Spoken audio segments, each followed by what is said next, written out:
Ustedes son la luz del mundo.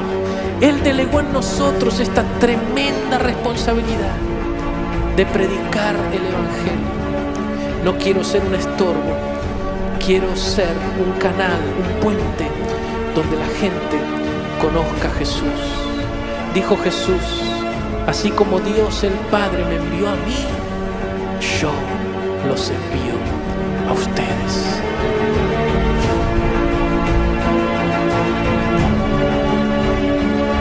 Ustedes son la luz del mundo.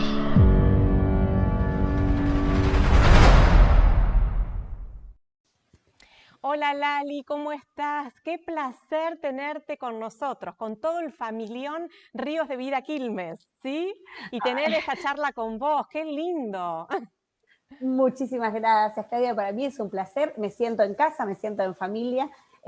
Siempre nuestros jóvenes, nuestros chicos, todos están en mucha relación. Así que yo me siento súper cómoda y feliz de estar compartiendo este tiempo que vamos a un tiempo de amigas, ¿no? Para conversar un ratito. Exactamente, un tiempo distendido, un tiempo relajado, un tiempo de amigas. Me encanta y te doy la bienvenida, ¿sí? Muchísimas Lali, gracias. sabés que tenemos muchas ganas de conocerte, pero conocerte un poquito más.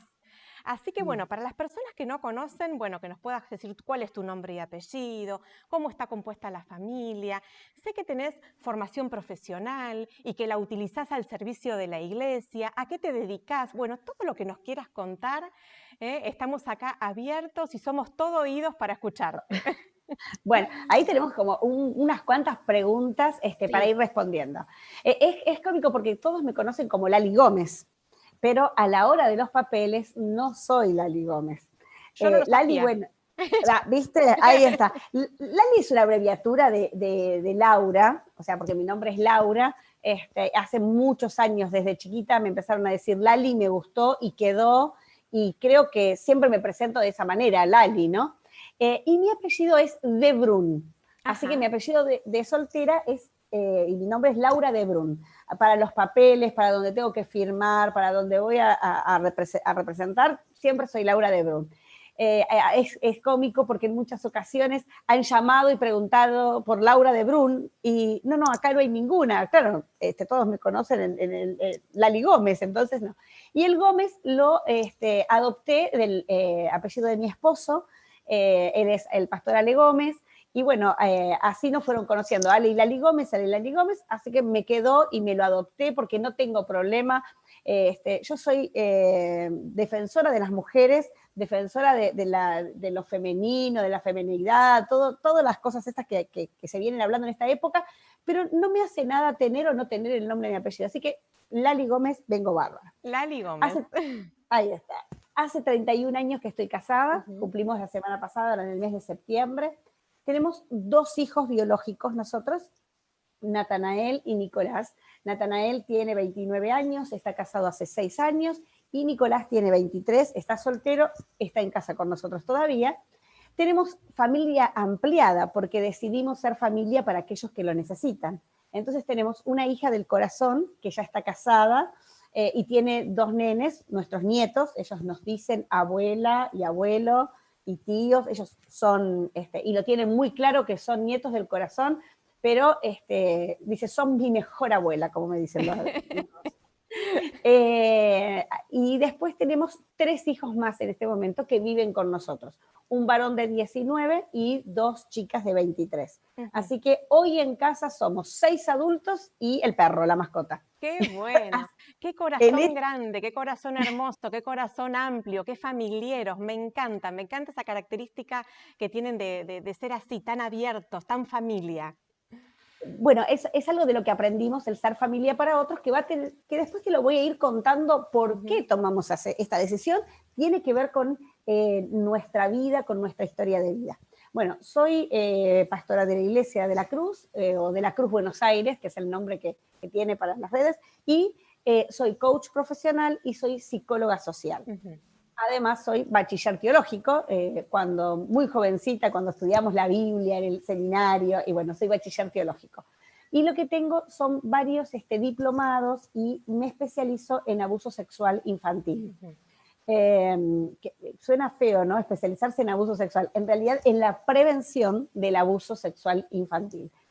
Trabajo en hogares convivenciales, tenemos hogares convivenciales porque presido una fundación, la Fundación Elegí Sonreír, que tiene 4 hogares convivenciales, ese es nuestro fuerte como fundación, pero la fundación también trabaja en todo lo que tiene que ver con la vulneración de derechos, o sea, con jóvenes en riesgo.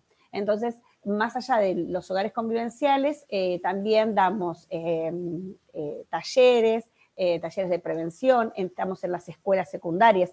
Hoy, por el tema de la pandemia, no podemos estar en el aula, pero hace 2 años que venimos estando en las aulas de las escuelas de La Matanza, con talleres de prevención en adicciones. Y qué bueno que se hayan abierto las puertas, ¿no es cierto?, para que puedan hablar de estos temas. Bueno, todo esto va por el testimonio de lo que la Fundación, a través de los hogares convivenciales, fue dejando huella en las diferentes organizaciones de niñez con la que trabajamos y en la mesa territorial. Y fue abriendo otras puertas también para que ustedes puedan intervenir, ¿no es cierto? Exactamente. ¿Por qué? Porque el hogar convivencial trabaja muy cerca de todo lo que tiene que ver el Consejo de Niñez. Y el Consejo de Niñez articula con todas las organizaciones sociales que trabajan dentro del Partido de La Matanza, que a la vez pertenecen a desarrollo social. Entonces es una cadena de organismos municipales que trabajan juntos y al estar dentro de esos organismos, claro, se va conectando uno con otro. Así que deben tener un montón de trabajo, Al estar ligado con tantas instituciones y organismos deben tener un montón de trabajo. Hay muchísimo trabajo, por eso, bueno, un sueño mío siempre es que yo quiero que La Matanza, trascender en La Matanza, de manera tal de dejar una huella para que luego todos puedan seguir trabajando, porque La Matanza está considerada como una provincia más. Es un territorio muy amplio, muy grande, muchas de las cosas que comienzan y luego se genera la ley. Por ejemplo, la ley de niñez que se modificó en el año 2006, en uno de sus artículos habla del Consejo municipal de niños y adolescentes. Este consejo ya funcionaba en La Matanza cuando en el 2006 se sanciona la ley. Es decir, nosotros somos anteriores, estamos trabajando en ese consejo anteriormente. Ya primero comenzamos trabajando con la iglesia, pero luego lo que empezamos a ver es que a veces son reticentes a la iglesia evangélica. Entonces, por eso armamos la fundación, le pusimos ese otro nombre, y si bien todas las personas que trabajan en la fundación son personas de la iglesia, lo que hicimos fue una llegada a lo social y a la afuera, que dijeron, no, esta es la Fundación Elegí Sonreír, pero mira, hace poco, en una de las escuelas, hace poco, el año pasado, una de las escuelas que vamos, una mujer que no quería que diéramos el taller, dijo, porque yo conozco que la presidenta de la fundación es pastora, ¿no? Claro, ya se sabe que soy pastora. Genera rechazo. Y ustedes lo que hicieron de una manera muy inteligente es ir por otro canal, pero para transmitir lo mismo, ¿no es cierto? Exactamente. Muy exactamente, bueno, muy sabio. Porque Jesús es nuestro estilo de vida, no es una religión. Cuando podemos comprender esto de que Jesús no tiene que ver con esto de tener ciertas pautas o conductas nada más, ¿no? Sino que es mucho más amplio, es un estilo de vida y una decisión de vida que yo tengo, claro, eso se hace súper maravilloso y la persona empieza a vivir de una manera distinta y transmite el evangelio también de una manera diferente. Es hermoso y apasionante todo lo que me estás contando y daría para seguir por ese tema, pero hoy queremos hablar puntualmente de algo específico que es tu testimonio y me gustaría que arranquemos porque es impactante, estuve chusmeando yo un poquitito en las redes sobre tu testimonio y es realmente impactante lo que el Señor hizo en tu vida y poder ver el poder de Dios restaurándote, ¿no? De una manera tan maravillosa y mira hacia dónde te llevó el Señor, que ahora podés ayudar a otras personas y ser un canal de bendición en estas áreas tan importantes que me estuviste comentando. Pero a mí me gustaría que nos centremos en el testimonio desde que, a ver qué te parece, desde que tu mamá queda embarazada, porque desde ahí es muy interesante. Es que en realidad ahí comienza mi historia. O sea, nosotros creemos y siempre decimos que la vida comienza en la concepción. Entonces, yo creo que mi vida comenzó desde el momento en que fui concebida y valientemente mi mamá con 17 años decide tenerme. En principio voy a contarte otra cosita. No soy argentina. Chan, chan. A ver. Soy uruguaya. Mira qué bárbaro. Bueno, dijimos que nos íbamos a conocer otra cosa más. Conocí tu nombre y apellido y, a ver, y sos ciudadana uruguaya. Exactamente. Entonces, bueno, a los 17 años mi mamá queda embarazada en Uruguay. Hoy, nosotros, el ver una joven de 17 años embarazada en nuestra sociedad, es como algo ya naturalizado, no hay problema. Es más, estamos trabajando para que no haya tanto embarazo adolescente. En aquella época, yo soy una mujer adulta, ya tengo 52 años, no era normal en aquella época que una adolescente quedara embarazada. Era vergüenza para la familia, era ofensivo para los padres. Entonces, ¿qué es lo que sucede? Obligan a mi mamá a casarse. Mi mamá se casa a los 17 años porque queda embarazada. Claro, una cosa es tener una relación de noviazgo con alguien escapando de también una realidad dura, porque mi mamá viene de una infancia muy dura, de una vida muy dura, y otra cosa es hacerse cargo de casarse y tener una familia. Esto no se sostiene. Al poco tiempo de que yo nací en diciembre, al poco tiempo mi papá la deja a mi mamá. Se va, la abandona, y mi mamá queda literalmente como en la calle. ¿Por qué? Porque mi abuelo se avergüenza, mi papá la abandona, mi mamá queda un poco a la deriva. Vivía un poco en la casa de una abuela, una abuela para mí que fue una abuela postiza. Un poco dormía en la casa de ella, otras veces donde podía, hasta que consigue un trabajo cama adentro. Y a mí me gusta hacer énfasis en las diferencias de los tiempos. Hoy, tener una persona que te ayude en los quehaceres domésticos de tu casa es bárbaro. No hay problema y vos decís, la señora que me ayuda. En aquel tiempo no. En aquel tiempo la persona que trabajaba en tu casa era la sirvienta. y se notaba esta diferencia social. Así que yo pasé a ser la hija de la sirvienta. Algo que me caracterizaba es que yo fui siempre muy extrovertida. Yo nunca fui quedadita, sino que siempre fui extrovertida. Entonces llamé la atención de este matrimonio mayor al que mi mamá empezó a trabajar.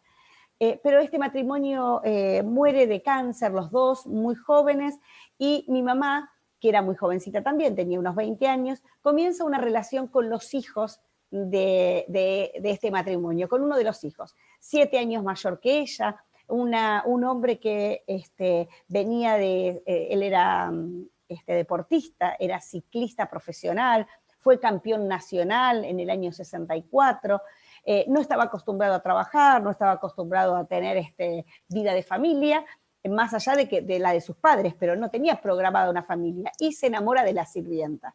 Claro, ahí un poco tira y afloje con la familia. La cuestión es que ellos conforman una familia, pero no fue una familia donde ni que yo recibiera contención ni cuidado. Por el contrario, él fue siempre una persona muy agresiva, muy violenta, psicológicamente, verbalmente y hasta físicamente nos agredía, nos insultaba todo el tiempo. Y cuando yo tengo 5 años, él comienza a abusar sexualmente de mí. Claro, yo te estoy hablando de una persona violenta psicológicamente, violenta físicamente, violenta verbalmente, que todo el tiempo te decía, no servís para nada, sos una basura, todo lo que tenés lo tenés porque yo te lo doy, nadie las quiere. Bueno, en ese ambiente empiezo a crecer y él empieza a abusar de mí. Entonces, ¿qué empieza? El chantaje, empieza a sobornarme, empieza a manipularme y también a decirme, si vos, primero que nadie te va a creer, porque yo mira todo lo que te doy, yo te doy la casa, yo te doy todo lo que tenés, yo te doy de comer, yo te cuido, nadie te va a creer si vos lo contás. Y si lo llegas a contar, voy a matar a tu mamá y a tu hermanito. Entonces, el miedo, la culpa que yo empiezo a tener a esa edad, porque era chiquita, porque yo primero todo esto comenzó como un juego, él jugaba conmigo, pero después yo empecé a sentir que ese juego no me gustaba, que me molestaba, que me hacía sentirme sucia, desagradable. Entonces, ¿qué es lo que sucede? Empieza todo esto, ¿no? Todo este acoso que él hace también psicológico sobre mi vida. Entonces, la culpa empieza a invadirme. Entonces, ¿por qué culpa? Mi papá la abandonó porque yo nací, mi abuelo se avergonzaba porque yo nací, mi padrastro abusa, algo hago yo mal que todo esto pasa. Y lo otro que empieza a pasarme es también el miedo. Uno tiene mucho miedo. Entonces empiezo a crecer entre el miedo, la culpa, el dolor, la bronca, el rencor. Empiezo a pensar que los hombres son para ser asesinados. Yo te digo, yo pensaba en matarlos, pensaba que los hombres tenían que ser destruidos. Yo decía, nunca me voy a casar, nunca voy a tener hijos. ¿Por qué? Porque los hijos sufrían. Porque yo veía cuando él venía y rompía todo y yo agarraba a mi hermanito, me acuerdo, lo abrazaba así y me metía abajo de la mesa en un rincón, él rompía todo lo que estaba arriba de la mesa, le pegaba piñas a las paredes, insultaba, nos gritaba, mi mamá lloraba. Yo decía, hijos no voy a tener.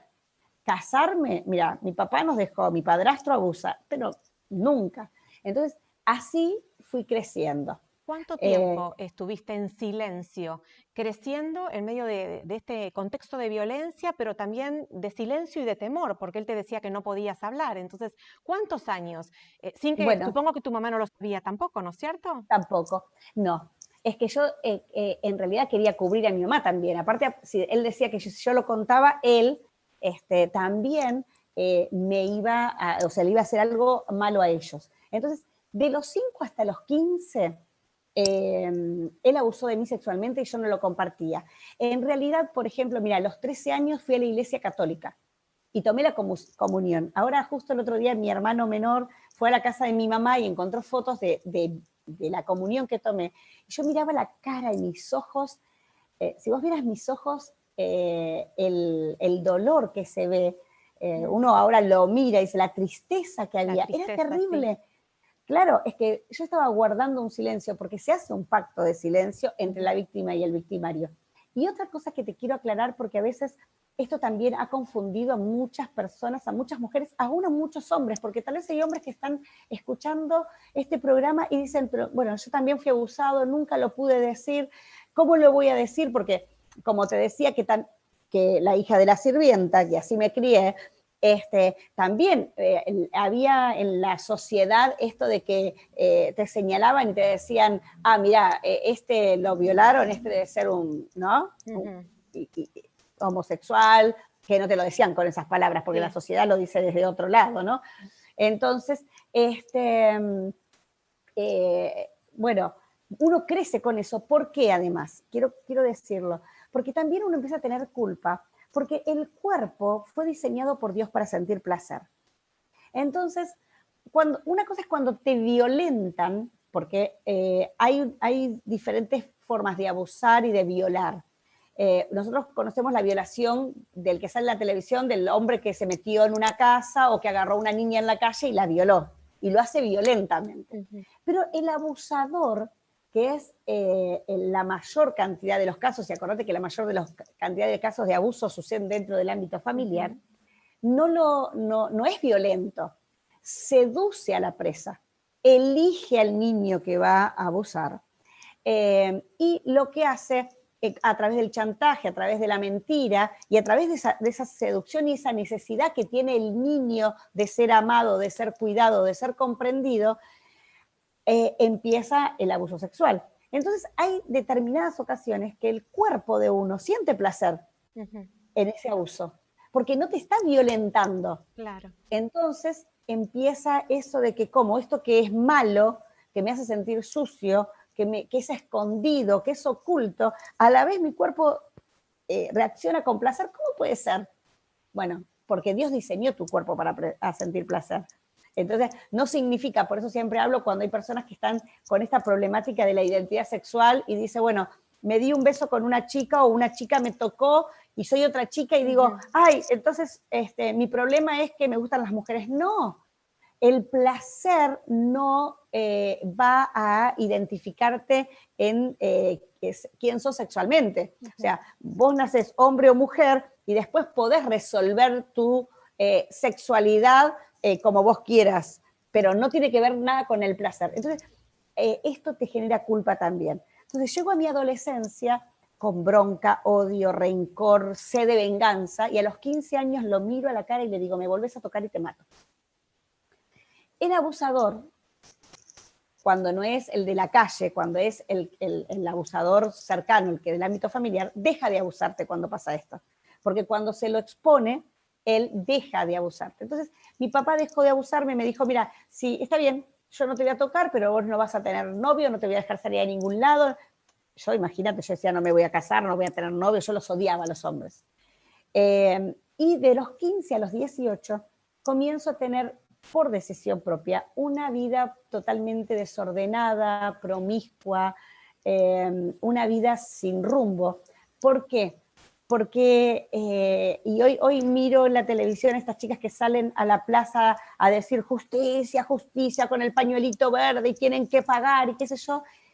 Y claro, yo si no me hubiera encontrado con Dios, si Dios no se me hubiera revelado, yo sería una de esas.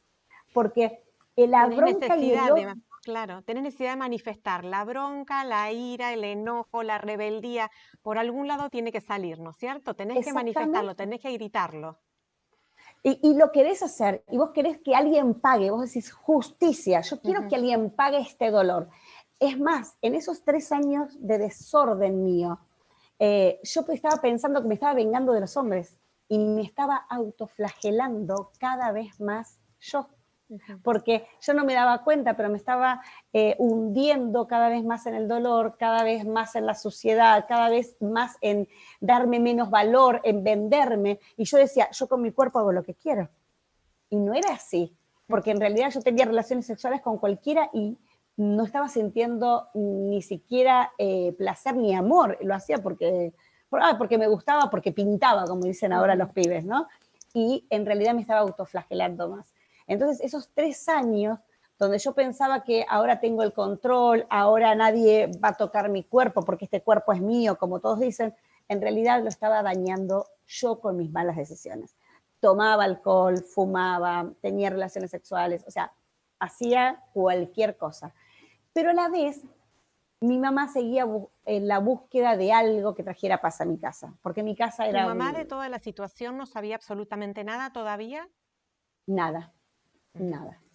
Mi mamá no sabía nada, por esto que te digo, ¿no? Porque no me animaba a decírselo. Yo pensaba que era culpable. Pero mamá siempre estaba buscando una salida. Por eso yo fui a un montón de brujos, de brujas, de religiones, todas, Testigos de Jehová, fui a los adventistas, a los mormones, a cuánto brujo se te ocurriera fuimos, porque nosotros estábamos buscando una salida. Nosotros queríamos que él cambiara.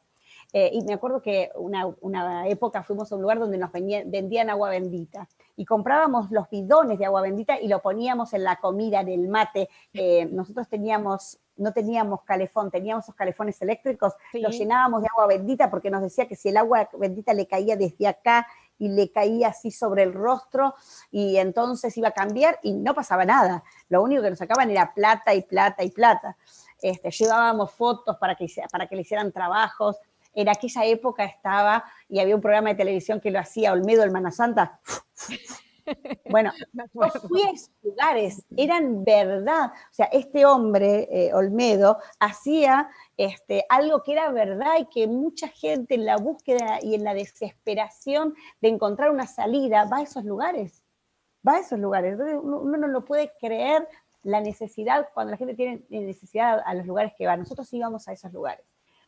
Hasta que un día veo un programa de televisión. Por eso a mí cuando me invitan a un programa, a salir en algo, yo te digo, sí, estoy, contá conmigo.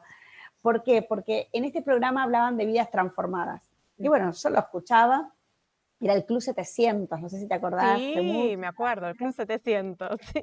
El Club 700, y hablaban de vidas transformadas y que Dios transformaba vidas. Y yo decía, estos me quieren sacar plata como todos los demás. Entonces lo escuchaba porque mi mamá lo escuchaba, lo ponía los sábados, estaba a la mañana y los domingos, pero nada. Y un día mi mamá dice, quiero ir. Y mi padrastro dice, no, ahí no, que son todos locos, esos evangelistas. Bastó que él dijera que no, que yo dije sí. Y le digo, vamos a ir, le digo, mamá, te acompaño. Entonces empezamos a ir. Cuando empezamos a ir, algo diferente empecé a notar. Empezamos a ir los miércoles a una pequeña reunión de oración en un aposento alto, digo yo, porque como eran muy pocas las personas que iban a orar los miércoles, no se abría el templo, se abría el salón de arriba, a una iglesia bautista en Mataderos, la iglesia bautista de Nueva Chicago, y empiezo a ir a las reuniones de miércoles de oración. Y bueno, nunca había gente nueva, la única nueva era yo. Y eran 15 personas, porque en aquel tiempo, estoy hablando del año 84, iba muy poca gente a la iglesia. En ese tiempo fue cuando Carlos Anacondia comenzaba y estaba el pleno avivamiento, pero las iglesias eran iglesias pequeñitas. Y yo empiezo a ir los miércoles y mi mamá se acomodaba con el grupo y yo me quedaba atrás sentada así. Entonces me quedaba sentada ahí atrás y algo empezó a pasar. Cada miércoles que iba, yo notaba que estas personas se acordaban de mi nombre, me preguntaban cómo estaba, me preguntaban cómo fue la semana, cómo me había ido en la escuela. Yo decía, algo raro acá hay, estas personas son diferentes, no son igual que todas. Mostraban amor, mostraban compromiso, interés, cariño, sí. Y de una manera diferente que yo no había recibido nunca. Yo no estaba haciendo algo para que ellos me aceptaran. Yo siempre era como que había aprendido que para que me dieran tenía que dar. Era un plan canje esto. Y acá yo no estaba haciendo nada, al contrario, yo tenía una barrera y estaba ahí. Entonces, un día, en una de esas tantas reuniones que fui, yo empecé a ir para mayo, junio, y en una de las tantas veces, para julio más o menos, dije, bueno, no me piden plata, no me piden nada, voy a hacer esta oración. Y me acuerdo que cerré los ojos y oré, Y cuando me pongo a orar, literalmente yo siento que alguien me abraza y abro los ojos, porque a mí cuando me tocaba, yo, viste, ya me ponía como para... Y no había nadie. Literalmente, yo sentí que Dios bajó ese día a abrazarme y a tomarme entre sus Qué brazos. maravilloso, el abrazo del Señor, el abrazo del Señor. Ahí te encontraste con el Señor, ahí recibiste al Señor en tu corazón. Exactamente. Ese día yo hice esa famosa oración de fe. Esa famosa oración que dice, bueno, si querés conocer a Dios, repetí esta oración conmigo. Yo no sabía lo que estaba haciendo, pero a mí me era gratis. Esta gente me parecía sincera, no me la estaba vendiendo, me había mostrado algo diferente y yo dije, bueno, yo compro. No sé cómo es esto, pero yo lo compro, me lo agarro. Y fue realmente maravilloso. Me quebré el llanto y ahí comencé el primer día de lo que sería el proceso para la sanidad en Dios. Tremendo, tremendo, tremendo. Primera parte. Voy a tomar agua. Primera parte, sí, toma agua, toma agua. Primera parte, yo digo, qué maravilloso. Fundamental, un punto fundamental es encontrarse con el Señor, ¿no? Aquel que puede renovarnos, restaurarnos, cambiar nuestra vida, darnos la posibilidad de empezar otra vez. Porque vos empezaste de nuevo, dijiste, el primer día de un nuevo comienzo, por llamarlo de alguna manera, ¿no? Exactamente. Y es un día específico que hay, Sí. que tal vez uno no entiende muchas cosas, pero que donde toma una decisión. Una decisión, es verdad. Y después, ¿tomaste otra decisión? Había que tomar otra decisión, ¿no es cierto? Uno tomaba una decisión muy importante de que es abrazar al Señor, ¿no? Responder a ese abrazo literal que el Señor te dio, pero después el Señor nos llama quizás a vivir esta nueva vida, pero nos llama a tomar otra decisión, ¿no? Y bueno, esto fue lo interesante. Yo te digo que empecé en el tiempo donde la iglesia estaba en pleno auge de que Dios quería manifestarse en las vidas de las personas, ¿no? Entonces me empiezan a enseñar que, bueno, que yo tenía que buscar de Dios en la intimidad, que Dios tenía cosas preparadas para mí, pero y que había cosas y cada vez más cosas. Y te voy a contar algunas cosas para hacerlo también, o sea, dentro de todo esto hay partes que a mí me atrapan en cuanto a lo cómico que fue, por lo que yo sentía y experimentaba, ¿no? En ese tiempo había una película que se llamaba Infierno Ardiente. Yo estaba desesperada por querer más de Dios. A mí me decían que había más de Dios y yo quería más de eso que había sentido. Yo ese día cuando sentí el abrazo de Dios sentí paz, me sentí completa, me sentí amada como nunca. Y yo decía, hay más de esto, yo quiero más, o sea, quiero más. Entonces, bueno, me invitan a ver esta película. Se llamaba Infierno Ardiente, cuenta la historia de dos chicos que llegan a la iglesia, uno acepta a Jesús, el otro no. Se van de la iglesia en una moto, choca la moto, se mueren los dos, uno se va al cielo y el otro se va al infierno. Entonces empiezan a mostrar qué es lo que sucede en la entrada del cielo y en la entrada del infierno. Entonces yo empecé a vivir eso y decía, mirá, voy a ir al cielo, lo que Dios tiene preparado para mí, ya no tengo que temer a la muerte, ya no le tengo que temer más a las circunstancias, a los problemas, porque Dios está preparando esto para mí. Y empiezan a mostrar la muerte y el infierno. Entonces empiezan a mostrar que el chico llega, lo está esperando la muerte lo ve, el chico está como ahí, como que escuchaba gritos, gemidos, empieza a sentir que se está quemando y no sabe, y llega la muerte y le hace frum y le arranca la cabeza. Pero él sigue vivo, la cabeza se cae, como que lo mira, él levanta la cabeza, el cuerpo y corre y empieza a quemarse y empiezan a salirle gusanos entre la cara. Y yo empiezo a mirar eso y yo empiezo a decir, sí. Y empezó a ver a mi padrastro ahí. Entonces empiezo a decir, a mí me espera el cielo y a mi padrastro le espera esto. Entonces empecé a disfrutar eso. Yo empecé a disfrutar eso. Yo decía, wow, qué bueno que es Dios, fíjate lo que... Y entonces salgo, me acuerdo de esa película y me quedé con esa imagen de que ahora sí la justicia de Dios. Yo te decía que yo estaba buscando justicia. Sí, justicia. Pero Dios empiezo, en esto de que lo tenía que buscar en la intimidad y que me decían que había algo más lindo, empiezo a pedirle a Dios y empiezo a escuchar la palabra perdón. Entonces yo decía, sí, Señor, vos me perdonaste, gracias, Señor, voy al cielo, Señor, qué bueno, voy al cielo. Y entonces, esto tan maravilloso que estaba experimentando, estamos en vivo, perdón, mi perro, Dijimos que era una charla de amigas y era una era una charla charla de informal y amigas distendida, así que bueno, y que esto iba a pasar, ¿no? Mi mascota no pasa en el nada. medio de esta situación. Bueno, ya la van a calmar, ahí está. Entonces, ¿qué es lo que... ¿Qué es lo que sucede? Yo empiezo a pedirle a Dios y empiezo a escuchar esa palabra y me empieza a venir la cara de mi padrastro. Y yo digo, no, me estoy volviendo loca. O sea, me estoy volviendo loca porque no, esto no puede ser verdad. Esto ¿cómo tengo que perdonar esta? Porque era como algo que en mi interior me decía que lo tenía que perdonar a él. Y yo decía, no, me robó la infancia, me robó mi adolescencia, estoy mal, mirá cómo me robó en ese tiempo uno hablaba mucho de la virginidad, hoy es un tema que ni se habla, pero en ese tiempo decía, lo más preciado que tiene una mujer, ¿cómo voy a perdonar? Entonces voy corriendo a mi pastor y le digo, ¿sabes qué? Le digo, tengo un problema, a mí me está pasando esto, yo estoy escuchando esta palabra que me viene a mi mente, que pareciera que tengo y yo no lo siento. O sea, yo empecé a decirle, yo no siento, no puede ser que me esté, porque nosotros las personas queremos pasar todo por lo que sentimos, todo por lo que sentimos. Y entonces él me dijo, bueno, vos estás buscando de Dios, vos querés más, quiero decirte algo y quiero enseñarte algo hoy. Nosotros, aquellos que conocemos a Dios, no nos movemos por lo que sentimos, nos movemos por obediencia. Entonces, lo que vos estás sintiendo es que te están diciendo perdón, ¿sí? Y lo que tenés que hacer es perdonar. Yo decía, no, me estoy volviendo loca. Esto no me puede estar pasando. Entonces me fui enojada a mi casa, sinceramente. Me fui enojada porque yo no lo podía entender. Entonces, todos los días yo decía, yo quiero más de este amor que vos me mostrás, porque yo siempre digo que a mí lo que me cautivó del Señor es el amor.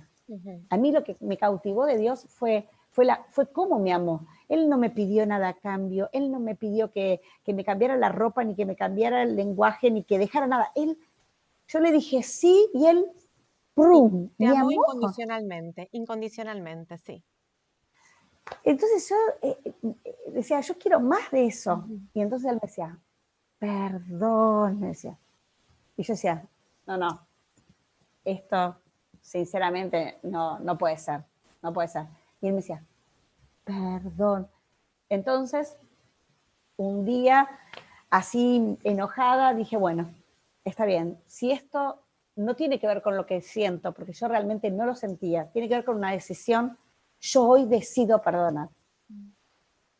Y mira, yo no te puedo decir en qué momento fue ni cómo fue. Lo que pude entender fue que yo me encontraba todos los días con mi padrastro, porque vivíamos en la misma casa. Que yo me levantaba a la mañana y lo veía sentado ahí tomando mate, volvía de trabajar y lo veía ahí tomando mate, porque no le gustaba trabajar, ¿no? Trabajaba mi mamá, trabajaba yo, pero él estaba todo el día ahí. Que un día, de esos que me levanté y abrí la puerta de mi habitación y lo vi sentado ahí, yo lo vi diferente. Yo no lo podía creer. No lo podía creer. En ese tiempo no había celulares, no había mail, no había nada. Tenía que estar esperando el día para encontrarme con mi pastor de nuevo y contarle lo que estaba experimentando. Y lo que experimenté fue lo que él me enseñó, un autorregalo. Yo me hice un regalo. Yo decidí sacarme un peso de encima. Yo decidí sacarme eso que me tenía anclada al pasado y que no me dejaba caminar hacia adelante, que me tenía en el papel de víctima.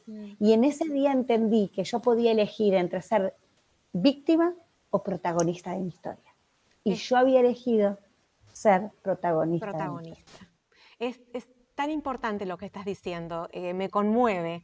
Y es importante, es fundamental, pero a la vez, te soy sincera, lo veo difícil. Lo que te habrá costado llegar a ese punto, ¿no? Y pienso quizás en conversaciones que tengo con algunas personas de la iglesia que me dicen, yo quiero perdonar, pero no puedo.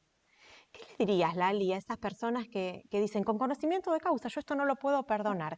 Y quiero porque conozco que esto va a traer libertad a mi vida, porque va a ser un nuevo comienzo, pero no puedo. ¿Por qué le dirías a esas personas? Quiero y no puedo. En realidad, yo me preguntaría, ¿en realidad querés? Ujú, Porque muchas veces el tener que soltar eso te está sacando la seguridad, aunque sea de esa justicia que uno pide. Porque, mira, los cristianos solemos decir, yo perdono, pero ya no me relaciono más con ese, porque yo soy cristiano, pero no tonta. No, no sé si lo escuchaste alguna vez. sí. Yo soy cristiano, pero no sé. No, no, entonces no estás perdonando, no estás soltando. Hay algo que todavía estás pidiendo a cambio Ujú, por eso que estás soltando. Y cuando Dios te pide que vos perdones, pide que los sueltes, que ya no haya más, más reclamos sobre eso. Sin embargo, nosotros las personas solemos quedarnos con algo para reclamar. Cuando ujú, soltamos, no nos permite reclamar más. Entonces, me compromete a mí, en el interior, a cambiar de actitud. Me ujú. compromete a tener una actitud diferente ante la persona, ante la situación, ante lo que viene por delante. Porque aún el ser víctima, y esto es terrible, es un papel que por mucho tiempo uno dice, no, yo no quiero ser víctima, que nos gusta. Porque cuando te apapachan, te miman, el pastor ora por vos, la pastora te escucha. Cuando vos ya dejaste eso, tenés que estar en otro rol donde ya no vas a ser aquel al que le dan, sino que vos vas a darle a otros. Entonces, ¿cuán dispuesto estás a cambiar de rol en el que te corresponde? Entonces, no es Sí. que no podemos, es que no queremos. Entonces, hay que hilar más finito, hay Ujú, que ir a lo más profundo y hay que decir, tácates, lo corto de raíz. Como yo dije, porque quiero decirte algo, que no perdones no implica que no vayas al cielo. Al aceptar a Jesús ya fuiste al cielo. El problema es que te perdés la vida en abundancia que Dios tiene. Porque yo digo, ujú. Jesús vino a traer vida y dice, y vida en abundancia. Entonces muchos conocemos la vida en Cristo y ahí nos quedamos. Entonces nos quedamos con dolores del pasado, nos quedamos con algún... Y él dice, no, no, yo tengo vida en abundancia para darte. Pero ¿qué pasa? No la podés vivir porque estás anclado. Entonces no podés navegar por ese océano de la abundancia que tengo. Estás anclado ahí. Entonces levanta el ancla, que es un proceso. Por eso yo digo, no fue de un día para el otro. Yo me tuve que pelear con Dios, decirle, vos me estás hablando en serio, pero mirá todo lo que me pasó, todo lo que perdí, y vos me decís ahora, perdona, ¿cómo puede ser?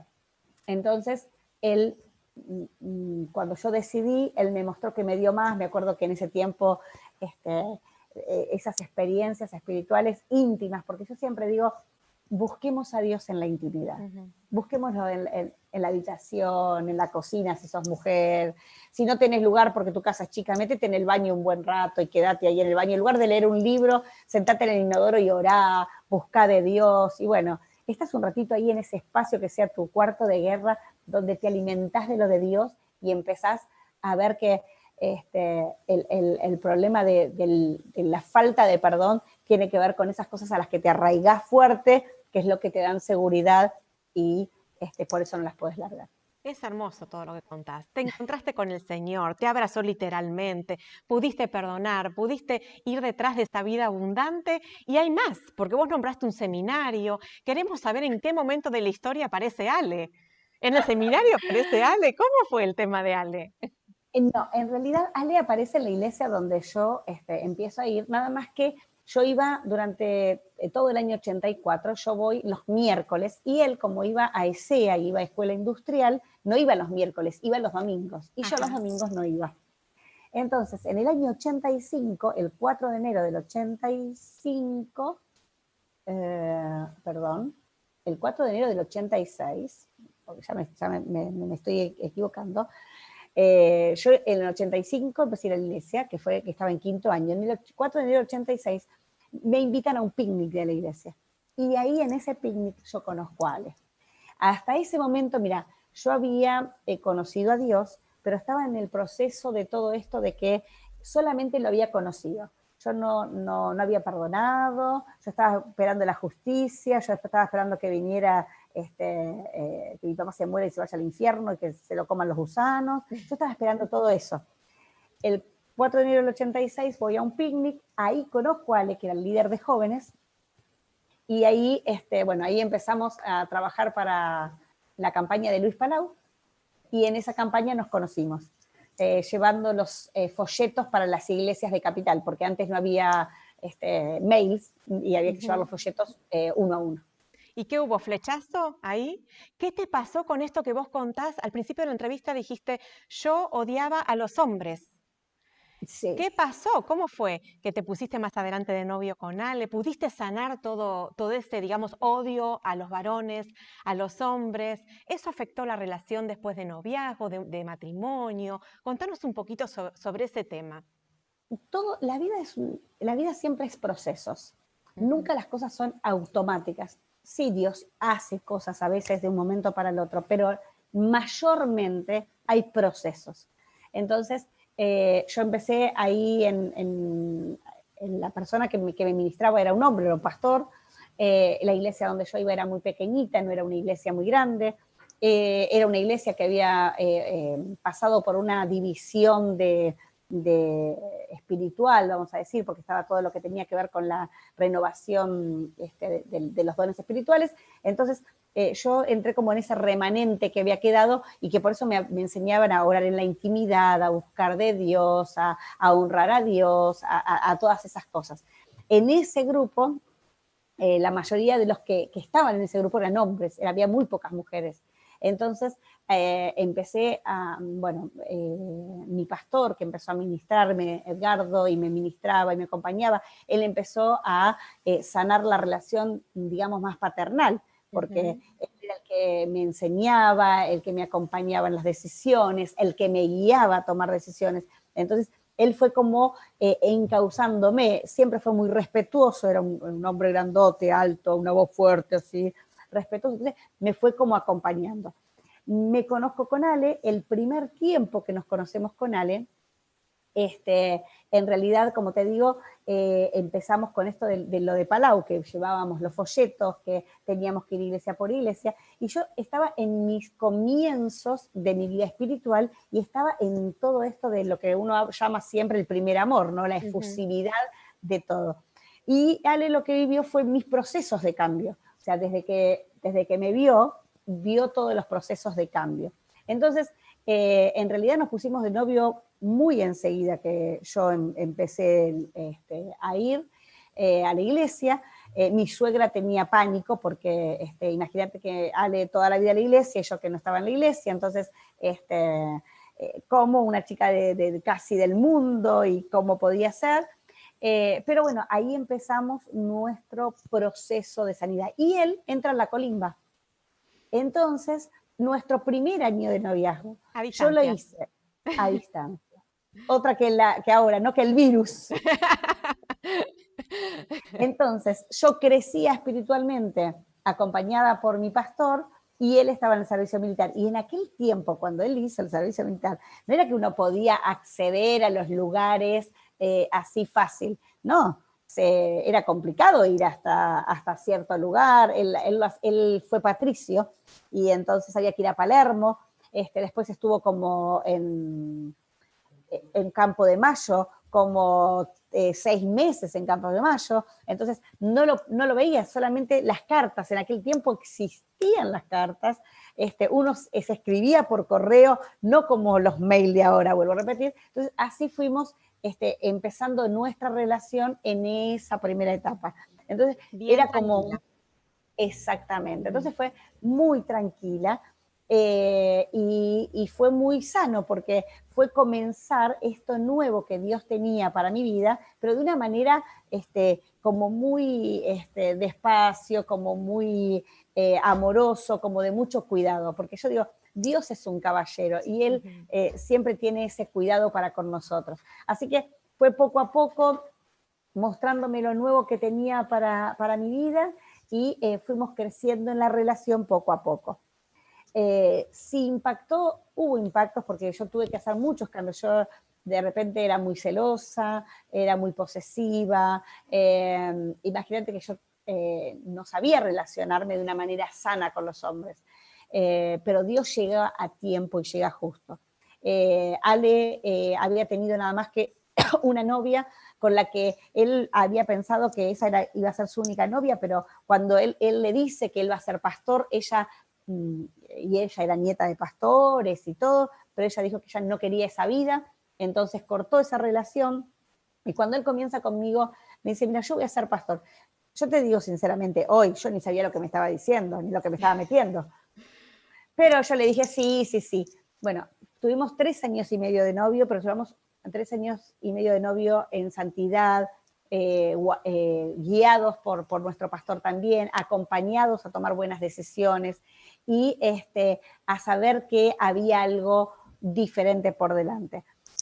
Tuve muchas experiencias espirituales muy buenas en cuanto a encontrarme con Dios y a sentir que el Espíritu Santo estaba trayendo sanidad a mi cuerpo, y yo sentía como que me restauraban todo mi interior de todas las violaciones que había tenido, y así como sentí el abrazo, sentí como que me cosían, como que me arreglaban, como que tenía toda una cirugía, y fueron experiencias espirituales que yo te las puedo contar hoy así, pero que hay que vivirlas porque fueron las que trajeron sanidad y restauración.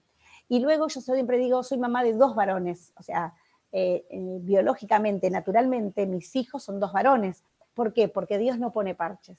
Dios hace todo nuevo. Entonces, todo aquello que yo decía que no, bueno, llevo hoy 31 años de casado, que hijos varones, 2. Las mujeres las Para que tuve que... puedas amar a los hombres, sí. Sabes, Exactamente. Lali, que vos hablabas y yo me conmovía de qué diferentes son los pensamientos del Señor a los nuestros. Vos decías, mi suegra tenía terror, Ale toda la vida en la iglesia se puso de novio con una chica casi del mundo, dijiste, ¿no? Así lo Sí. dijiste. Yo digo, qué diferente piensa el Señor a nosotros, ¿no es cierto? ¿Nosotros qué diríamos? Bueno, pero esta chica no es compatible con este muchacho, y a veces aconsejamos en las iglesias hacia esa dirección, ¿no? Y me conmovía de ver que los pensamientos del Señor son otros, ¿no es cierto? Estos de juzgar, esto de mirar con una mirada racional, a veces es compatible, no es compatible, te conviene, no te conviene. La verdad que seguramente Ale no sería el mismo si no hubiera estado de novio con vos y casado con vos. Bueno, nosotros justo esta semana, que cumplimos años, aniversario, sacamos muchas conclusiones, ¿no? El hecho, por ejemplo, de que él cuando ocurrió este problema en la iglesia, él lo llevó en oración y Dios le dijo, vos te tenés que quedar en este lugar. Y todos sus amigos se fueron, todos. Él se quedó solo ahí. Y, o sea, cómo uno todas las cosas las tiene que poner bajo la mirada del Señor y preguntarle a Dios cada paso que tenemos que dar. Entonces decíamos, fíjate, si yo no me hubiera quedado, no te hubiera conocido. Entonces, cómo todo se va dando para que las cosas sucedan. Y bueno, hoy mi suegra, yo tengo una relación excelente con mi suegra, y mi suegra me dice, yo doy gracias a Dios por tu vida, por cómo ahora cumplimos aniversario, y ella me dice, gracias por cuidar a mi hijo, ¿no? Esas cosas me dice. Pero, claro, pero realmente porque Dios planificó todo de esta manera. Y bueno, y así Ale siempre supo mi historia desde el primer momento, nunca se la oculté, nunca quedó en que no supiera nada. Los primeros meses del matrimonio fueron difíciles, fue difícil comenzar una relación sexual, aparte fue también, y hoy, y yo me paro sobre esto, que creo que también lo escuchaste, yo no me avergüenzo del Evangelio porque es poder de Dios, y hoy puedo contarte esto, y puedo decirte, para mi esposo yo soy la primera mujer y la única mujer que desvistió. Sin embargo, yo tuve relaciones con otros hombres, pero Dios restauró todo eso y me hizo nueva criatura. Y hoy yo te lo puedo contar y yo no me avergüenzo. No lo voy a decir. No, porque yo antes era eso, pero hoy soy esto. Amén. Y yo ya no miro para atrás, porque seguramente lo de atrás tendrá 1000 cosas, pero yo decidí mirar hacia adelante y dejar mi pasado atrás. Entonces, el enemigo vino muchas veces a decirme, no mereces a un hombre como vos no cambiaste nunca, no vas a cambiar, pronto vas a caer, o sea, esos pensamientos, esas cosas, siempre muchas veces vinieron, aún de personas que, como vos decís, a veces te señalaban, O, yo la conocía, sí, sí, vos me conociste, pero hoy soy esta persona. Entonces, restaurar todo ese pasado, restaurar todo eso que fui para vivir la nueva que era, había que ser valiente. Por eso te digo, yo soy de las mujeres que me empoderé, Sí, se nota. lo tomé, pero empoderada en Dios. Sí. O sea, yo sin Dios no soy nada. Yo estoy empoderada en el poder del Espíritu Santo sobre mi vida. Amén. Entonces, creo que si uno lo puede entender, puede darse cuenta que, por ejemplo, no me molesta ser la esposa de Ale, porque yo sé que soy Lali y sé lo que puedo hacer en Dios. O sea, porque tampoco yo hago algo por mí, lo hago en Él. Entonces, Amén. juntos decidimos ser familias para lo que necesitan, juntos dijimos vamos a acompañar a jóvenes que lo necesiten y que necesiten un hogar, les enseñamos a nuestros hijos a vivir de esta manera. Hoy mi hijo mayor tiene 2 niños en su casa, uno de 2 y uno de 3, 2 hermanitos en los que está acompañando hace 2 años. Entonces, enseñamos que vivir para el otro, servir al otro, acompañar al otro, vale la pena. Y ese es el amor que vino Jesús a dar, ¿no? Un amor que muestra mi fe en obras. Amén. Porque la fe sin obras, lamentablemente, está muerta. Entonces, lo puedo mostrar en esas acciones. A nosotros nos llamó desde este lugar. Cada uno, Dios lo llama, porque no todos vamos a llenar la casa de gente, porque no todos estamos llamados a lo mismo. Eso me gusta también siempre decirlo, porque después hacemos lío trayendo personas a casa porque no lo consultamos con Dios y no hablamos con Dios de cuál era el plan perfecto para cada uno de nosotros. Los planes de Dios son perfectos para cada uno, pero cada uno tiene que ir delante de Dios y decir, bueno, Señor, ¿cuáles son los planes que tenés para nosotros como familia, como matrimonio? Entonces, lo que sí es para todos es la salvación, la gracia y el perdón. Entonces, el perdón es para todos. Amén. Eso sí. Para después, ¿cómo cumplís el propósito de esa salvación y de eso que Dios hizo en tu vida? Tenés que hablarlo con Él para que Él es bien personal, bien personal. Bien personal, Sabés que te escuchaba, Lali, y pensaba, qué mujer resiliente. El Señor te llenó de fuerza para cambiar, para transformar las dificultades en oportunidades, porque yo veo una vida abundante, como dijiste, y llena de oportunidades, y una vida preparada para bendecir a otros que necesitan. Gracias por no avergonzarte y gracias por no callarte, porque yo sé que este testimonio en este mismo momento del otro lado está siendo de bendición y el poder del Señor se está derramando en las vidas que lo están necesitando. Estoy segurísima de eso, así que yo quiero agradecerte por esto. Te quiero hacer una última pregunta, porque sabés que hablamos un montón. Un montón hablamos, Lali. La relación con tu padrastro. ¿Vos lo perdonaste? ¿Y cómo quedó? ¿Cada uno en su lugar? ¿Cada distancia? ¿Cómo quedó esa relación? Yo estuve viviendo en mi casa hasta que me casé. En realidad, los últimos meses de casada no viví en mi casa, pero por un problema con mi mamá, más que nada. Mi mamá siempre fue una mujer también violenta a raíz de la violencia que vivía. Entonces, llegó un momento que el maltrato, los golpes, pude poner un parate. Entonces, en los últimos meses no vivía en mi casa, pero igual por una decisión sana para mantener la relación, porque como te digo, porque uno aprende a poner el límite, ¿no? Entonces, los últimos meses no, pero viví siempre. Luego me casé, mantuve relación con mi familia, como te digo, con mi mamá, con mi papá. Pues yo le decía papá, no padrastro, le decía papá. Tuvimos una relación hasta que él murió hace 10 años, 11 años van a ser ahora que falleció. Entonces, hasta hace 11 años, él fue el abuelo de mis hijos y él estuvo el último año yendo a la iglesia. Yo no sé si él conoció a Dios o no, pero él a la iglesia iba y él decía, yo vengo acá porque me gusta escuchar el mensaje que da Ale. Así que él estaba ahí sentado en el último asiento esperando la palabra. Fue difícil, lo tuve que confrontar en una oportunidad porque él seguía maltratando a mi mamá aún de adulto.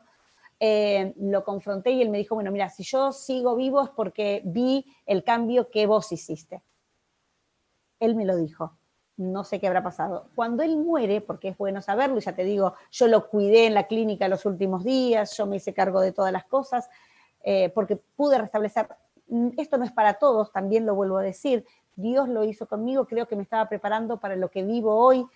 que trabajo con sobrevivientes de abuso sexual, que trabajo en los hogares convivenciales con estas familias que se presentan de esta manera, mamás que no saben cómo actuar, padrastros que niegan ser los abusadores, padres biológicos que niegan ser abusadores. Entonces, creo que Dios me estaba preparando para esto, porque en ese proceso yo entendí 3 palabras, que era el perdón, el amor y el servicio, ¿no?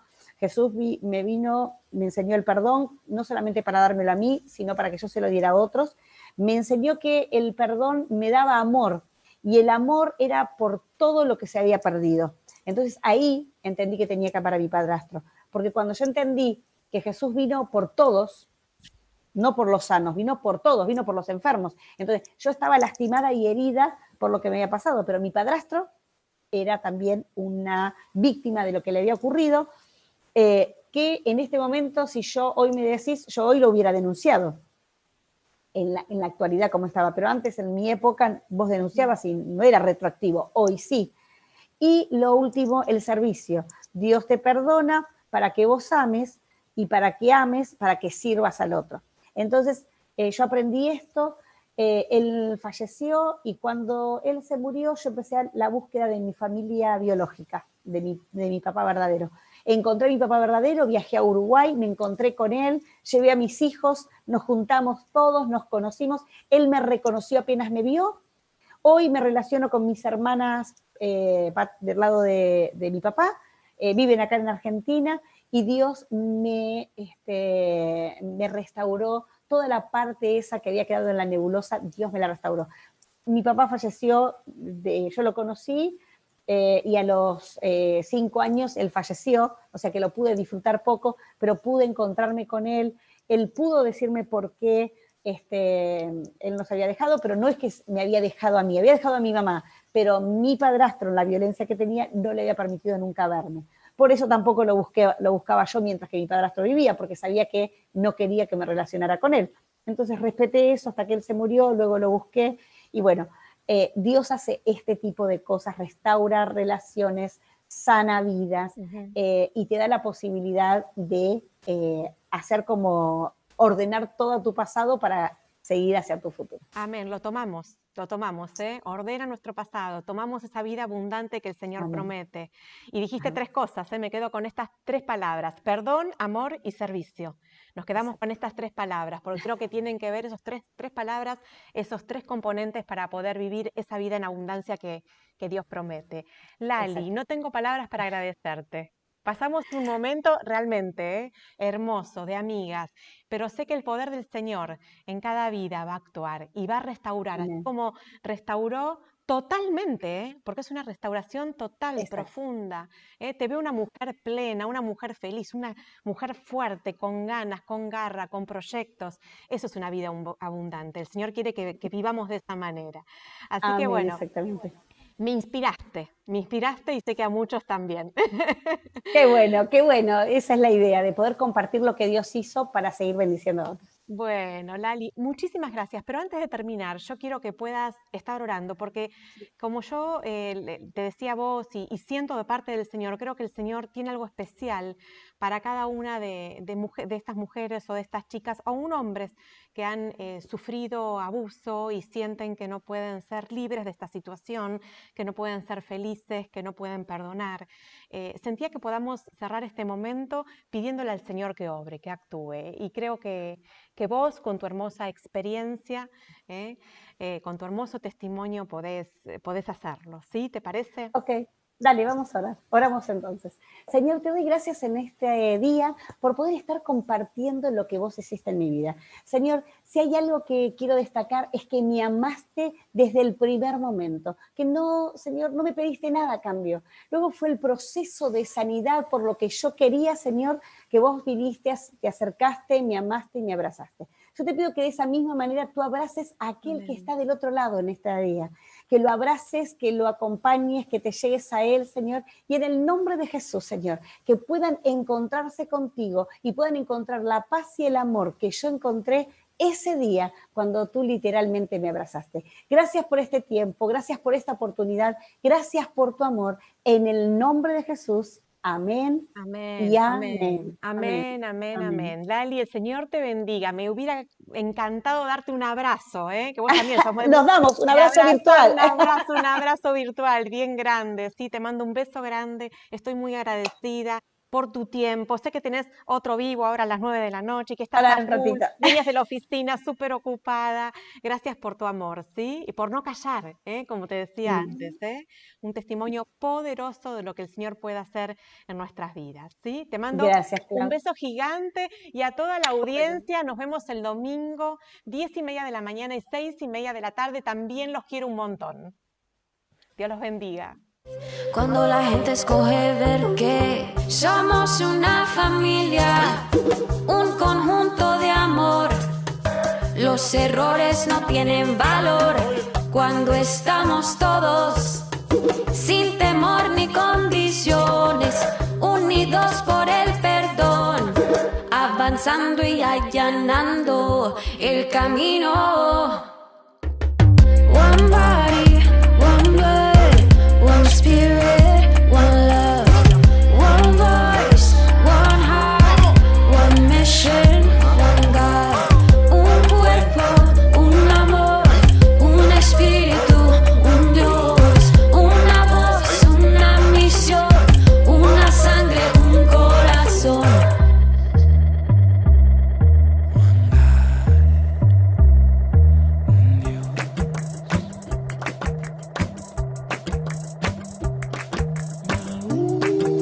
Oye la llamada de Cristo nuestro capitán, porque ahora es la hora que la iglesia se levantará.